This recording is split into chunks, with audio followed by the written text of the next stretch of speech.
जय हिंद, नमस्कार, वंदे मातरम।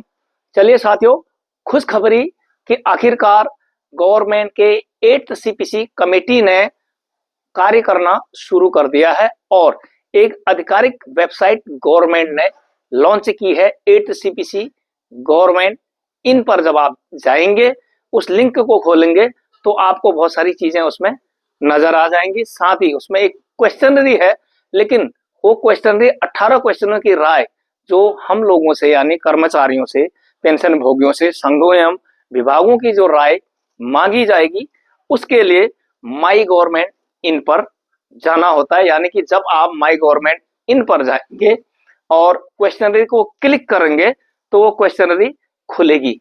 तो सबसे पहले उस क्वेश्चनरी के उद्देश्य पर जाते हैं कि वो 18 प्रश्नों की प्रश्नावली कर्मचारियों, पेंशन भोगियों, संघों एवं विभागों की राय लेने के लिए है। उद्देश्य सरकार का इसका वेतन संशोधन प्रक्रिया में पारदर्शिता और सहभागिता बढ़ाने के लिए है। और इसमें दो चीजें और हैं। नंबर एक, गोपनीयता, कि ये किसी जानकारी को गुप्त रखा जाएगा और नाम प्रदर्शित नहीं किया जाएगा यदि आपका सुझाव मान लिया जाता है वेतन प्रक्रिया को या और पारदर्शिता को बनाने के लिए 8th सीपीसी के लिए। इसके साथ ही आपका कोई ईमेल, पीडीएफ या कागजी कार्रवाई को एक्सेप्ट नहीं किया जाएगा कि आप फैक्ट दें कि लंबा चौड़ा कागज हार्ड कॉपी दें, वो एक्सेप्ट नहीं किया जाएगा। पीडीएफ आप अलग सा भेजोगे वो भी एक्सेप्ट नहीं होगा। और व्यक्तिगत नाम नहीं जुड़ेगा, विश्लेषण उसका सामूहिक रूप से किया जाएगा। तो इतना जरूर समझ में आता है। इसके एक तो फायदा यह है कि कोई भी राय दे सकता है। जैसे पहले पे कमीशन होते थे तो माना कि फौज का एक सिपाही है, वो क्या ही राय दे पाएगा, लेकिन अब ऐसा नहीं है। डायरेक्ट गवर्नमेंट के पे कमीशन कमेटी के पास आपके सुझाव सीधे सीधे जाएंगे। ये एक प्लस पॉइंट है। लेकिन इसी का दूसरा पहलू कि आप पीडीएफ बना के या कागजी कार्रवाई लेकर नहीं जा सकते हैं, का मतलब ये हुआ कि आप बड़ा सा संगठन बना करके, बिल्कुल रैली करके अपना ज्ञापन, अपना मांग पत्र सरकार के पास, इस प्रकार शायद इस चीज को एक्सेप्ट नहीं किया जाएगा। तो ये दो अलग अलग बातें थी। अब सुझाव उस पर कैसे दें? सबसे पहले माई गवर्नमेंट इन पोर्टल पर जब हम लोग जाएंगे तो वहां पर जब वो खुलेगा तो मोबाइल नंबर और ईमेल एड्रेस मांगेगा। उसके बाद 6 अंकों की ओटीपी आएगी। फिर ऑप्शन आएंगे, आप पेंशनर हैं, संघीय क्षेत्र के हैं या किस विभाग से हैं। उसके बाद आएगा आपका स्टेट का ऑप्शन और डिस्ट्रिक्ट। फिर एक प्रश्नावली 18 क्वेश्चन की खुल जाएगी। तो अब इस मिस्ट्री को समझते हैं, प्रश्नावली की मिस्ट्री को।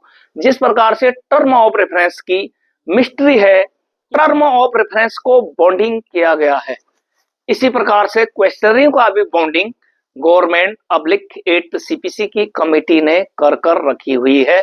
ये बात तय है। जैसे टर्म ऑफ रेफरेंस देश की आर्थिक स्थिति, उद्योग धंधों और डेवलपमेंट पर पड़ने वाले प्रभाव, अन्य क्षेत्रों, निजी सेक्टर्स पर और राज्यों पर पड़ने वाला इसका वित्तीय असर और इसके पॉजिटिव और नेगेटिव पॉइंट क्या रहेंगे, उसी को ध्यान में रख करके एक बॉन्डिंग करके एक दायरे के अंदर ही पे कमेटी को निर्देश है कि वो पे कमीशन की सिफारिश करे। इसी प्रकार से उन 18 प्रश्नों के सवालों में भी हैं। जो 18 प्रश्न जब आप देखोगे, एक तो वेबसाइट उसकी कम समय के लिए खुल रही है, आप शायद सारे प्रश्नों के उत्तर ना दे पाए, तो सोच समझकर आप उत्तर दें। आपकी जानकारी को और आपके विश्लेषण को आगे बढ़ाने के लिए मैं आपके सामने 3 फैक्ट यानी 3 क्वेश्चंस रख रहा हूं 8th सीपीसी में, जो आपने सुझाव देना है। Question number 1, CPC 8th CPC के सिफारिश के कार्यान्वयन के व्यापक आर्थिक प्रभाव होते हैं। उपभोग बचत को बढ़ावा देने में सकारात्मक होते हैं, जबकि राजकोषीय घाटे, मुद्रास्फीति, समग्र विकास, जन कल्याण जैसे व्यय में कटौती के मामले में नकारात्मक होते हैं। इस प्रश्न का आपने उत्तर देना है। अर्थव्यवस्था की वर्तमान स्थिति, देश की आकांक्षाओं के आधार पर वह मार्गदर्शक सिद्धांत क्या होने चाहिए जो 8th सीपीसी के समग्र दृष्टिकोण का आधार बने।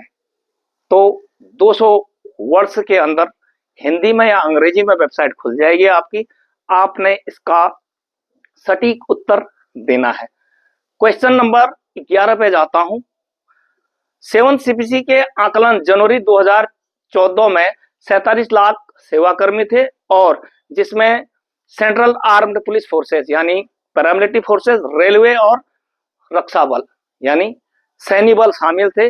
पेंशनर्स 52 लाख से कम ही थे। लेकिन 2025 और 26 के सीसीएस एम्प्लॉयर 50 लाख और पेंशनर हो गए हैं 70 लाख, ऐसा सरकारी आंकड़े कह रहे हैं।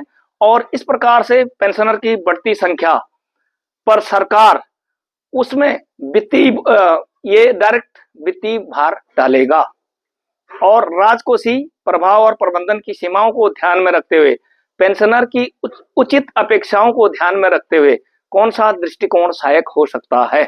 यानी कि सीधा सीधा पेंशनर बढ़ते जा रहे हैं, वित्तीय घाटा पेंशनरों की वजह से हो रहा है। ऐसे में उनकी उम्मीद को ध्यान में रखते हुए ऐसा क्या दृष्टिकोण है जो सिविल कर्मचारियों के लिए आप यूपीएस एनपीएस कहते हैं, सेना फ्री पेंशन के दायरे में है, तो आप अपना जवाब इस पर क्या देंगे। इसी प्रकार से जो आपके लिए मुख्य विषय मिलिट्री सर्विस पे यानी सैन्य सेवा वेतन स्वीकार्य है वर्तमान में, उनकी ड्यूटी और विशेष प्रकृति को ध्यान में रखते हुए दी गई थी सरकार द्वारा, तो इसको ध्यान में रखते हुए उनका वेतन निर्धारण कैसे किया जाना चाहिए। यानी सैनिकों को मिलिट्री सर्विस पे भी मिलती है, इसलिए उनका बेसिक वेतन का निर्धारण किस प्रकार से हो। साथ ही सरकार के शुरुआती वेतन या central armed police force oblique police constable के साथ इसका संबंध कैसा होगा। सापेक्षता, काउंटर पार्ट, जो हर बार 7th सीपीसी में कई बार मैंने चैनलों पर अपने परिहार विजय पथ पर दिखाया है, क्यों नहीं सैनिकों के खास करके जीसीओ जवानों का अपग्रेडेशन नहीं हुआ। सेंट्रल गवर्नमेंट के कई कर्मचारियों का अपग्रेडेशन कर दिया गया। दो ही चीजें, एक तो फ्री पेंशन लेते हो, दूसरा मिलिट्री सर्विस पे भी मिलती है। तो इस मिलिट्री सर्विस पे की वजह से आपको कांस्टेबल के समकक्ष ही रखा गया है, ऊपर नहीं रखा गया। जेसीओज को तो नॉन गेजेटेड पुलिस इंस्पेक्टर की तरह है ही बता दिया गया, जबकि वो गेजेटेड ग्रेड बी भी है। तो ये था, और इसी प्रकार से 18 प्रश्नों की क्वेश्चन रही है। आप उनका जवाब सोच समझकर किस प्रकार से देंगे, ये अग्नि परीक्षा है आपके लिए। हमारे लिए एक अच्छा सुझाव दें, सटीक सुझाव दें, और खास करके से मेरे जैसे यूट्यूबर्स के लिए, खैर मेरे तो 14,000 ही सब्सक्राइबर हैं, लोगों के 10 लाख 15 लाख तक सब्सक्राइबर हैं। अब उनकी भी अग्नि परीक्षा है कि वो अपना सुझाव किस प्रकार से भारत सरकार तक पहुंचाते हैं। इन 3 प्रश्नावली से आप बॉन्डिंग और पैरामीटर्स वाली मिस्ट्री को कुछ कुछ समझ गए होंगे कि आने वाले समय में 8th सीपीसी आपके लिए कैसा रहने वाला है। तो ये था आज का वीडियो।